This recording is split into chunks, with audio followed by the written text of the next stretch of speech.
Hey everyone, welcome back. I'm going to do this episode, keeping along the specialist bit theme and the router table. I'm going to go through some edge banding tricks. Okay, so the first bit I'm going to use is a flush trim bit. I'm going to assume most people will have a flush trim bit. You can do it with a straight 2-flute or 3-flute cutter without a bearing on it, but it is a lot easier and a lot quicker with the setup. If you've got a flush trim bit, it just makes life a lot easier. Okay, so what I've done here is I've put my bearing guided flush trim cutter into the table, raised it up, and I've actually raised it up so it's just a hair above the thickness of the pieces of board that would be our shells. Next thing I've done is I've taken a few bits of maple veneer and cut them so they're roughly undersized to that of my fence cheeks. What I'm going to do now is I've drilled some holes oversized for where the bolts go through, and then I'm simply going to put them back. Bits of veneer work really well because they're nice and thin and they're fairly rigid. You can use business cards, playing cards, just some kind of packer. Now what I'm going to do is I'm going to pack out both sides. And the reason I'm packing out both sides is because it makes it, I find it easier to line up the fence to the cutter with a straight edge or a ruler on the bearing, which is another reason it's easier with a bearing. I can set my fence.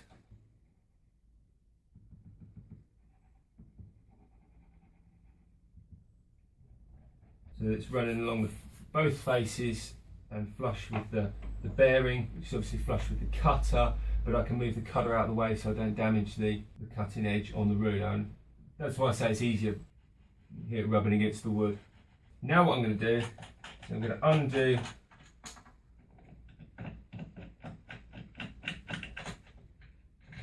this face, take that spacer out and reattach the cheek. And I just find that a lot easier. I can get them both.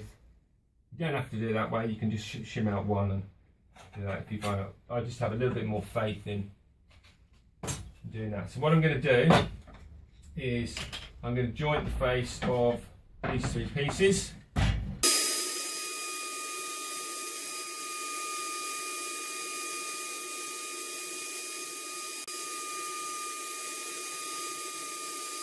While the iron heats up, what I'm going to do is glue on this piece of oak onto this piece of oak veneered MDF, but it could be ply. But if I put it on the clamps normally, it's going to want to be flush on the bottom side. So again, I've cut a couple of pieces of veneer, just undersized from the size of my board. I'm going to lay those on the bars, and then line that up so that should give me a slight overhang at the bottom of the board that can be trimmed off in a minute. Okay, put that on there.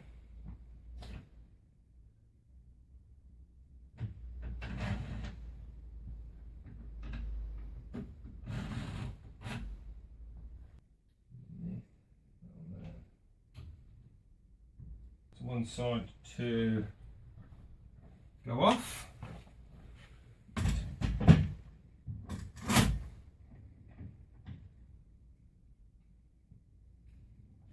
Okay, tip for when you're doing the iron on stuff is you move the iron along on the hot glue before it sets. It's got a tendency to want to slide. So what I do is I cut it long anyway, but I give a longer overhang at the back. So if it does slip, it should slip and keep the overhang. Finger and thumb along the edge to make sure you've got an overhang on both sides, and just hold it in place with your index finger. Another piece of MDF works really well, and it's just basically to take the heat out of it. And then the last thing I'm going to do is, sometimes we want to put a nice thick chunky edge on our shelves to make it look like the shelves are thicker. what I'm going to do is I'm going to deliberately put it on slightly on the skew, and you'll see why in a short while. I'm going to use solid timber that's thicker than the board. It's important, otherwise the front of your shelf, even though it's flat, will look skew with, because you've got effectively a tapered piece of timber on the front of it. Just bite those up a touch. Excellent. So I'll leave those to dry. What we'll do now on the router table, and you've quite possibly seen this technique before, I've made a new false fence. You could quite easily use the sacrificial one that we used in the previous episode, and you could quite easily bolt it through your existing cheeks. If you haven't got that kind of setup, or another method, should we say, is what I've got on this end is basically a small bar clamp. Instead of a normal head, it's got, this is an 8mm piece of silver steel that I've had welded onto the end, and that fits into not an 8mm hole, but I think it's 11/32, so it's a hair over 11mm. So that slips in there, clamps up to my fence, and it's still flush in exactly the same way that the counterboard bolt heads were. Before we tighten it up, what I want to do is raise this up from the table. So I'll slacken these off slightly. It just needs to be a gap that's big enough so that our overhanging piece of lipping can slot underneath there, and still the full face travel along our thing. So that's our height set. I've set the cutter already. It's slightly higher than the thickness of our edge banding, so obviously it cuts on that. What we want to do now is set the cutter to be flush to our face, and that is going to be flush to the face of the sacrificial board. We'll do that exactly the same way that I did a few minutes ago. So now we can run our lipping underneath. If I move that cutter around, it should hit on this piece of lipping and move it, so we know it's going to cut. Then we can run both sides of that, and they should be nice and flush. Super simple, super quick, gives a nice clean finish. It's safer than trying to run a handheld router on its edge without it tipping, certainly for thinner boards, and you know, it's quick.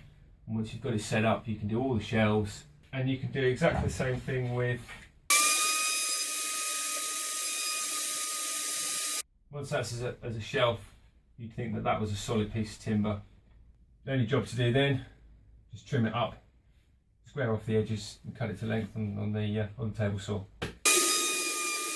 So that's our top flushed up on here, and because I used a bit of scrap, this has actually got a split down it, which is why it was probably a bit of scrap. I'll leave it on there, but if it breaks off, it's not a major drama. I don't know if you'll be able to see this. What we've currently got is a 22mm at that end, 23.5. So there's about 1mm bigger. I haven't exaggerated it too much, but effectively this piece of timber is, rather than being parallel at the top, flush here, obviously, but at the bottom it's on the skew. Now if we leave it like that, it will look like the bottom of the shelf is obviously on the skew. So we want to get that back to parallel. What we could do is put a piece of timber in here so that it runs flush further out, run it through the same way.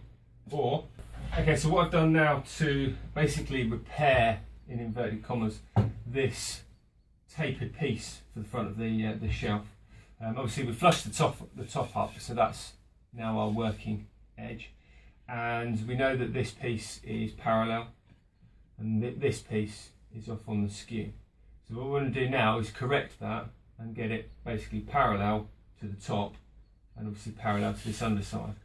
So what I've done is I've switched to a 4-flute, quite a large diameter, it's about a 35mm, 1.5-inch diameter cutter.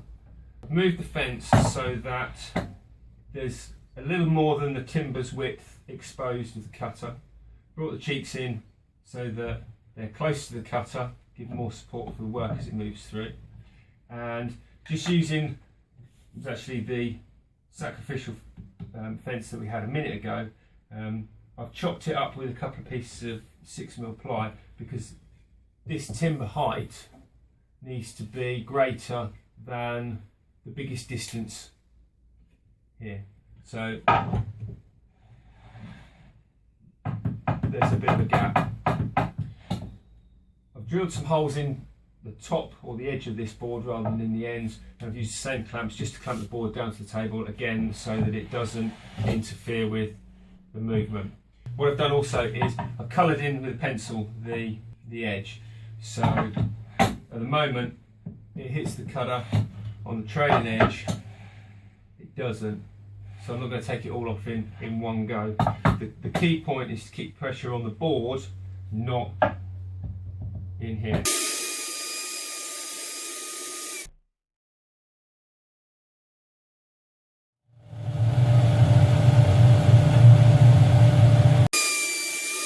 .40.5mm at this end, 40.5mm at the other end. So we now know that this face is parallel to this face and the top, and it's not on the skew. And with a slight change in the grain direction, obviously, you'd never know. And if you had to change all your fascias, you know, a 16th or 32nd of an inch or whatever, to basically rectify one face that had slipped, no one would ever know, no one would ever notice. Well, there we have it. I hope that was useful for, well, for everyone, probably just the vast majority. Don't forget to like and subscribe, and we'll see you next week.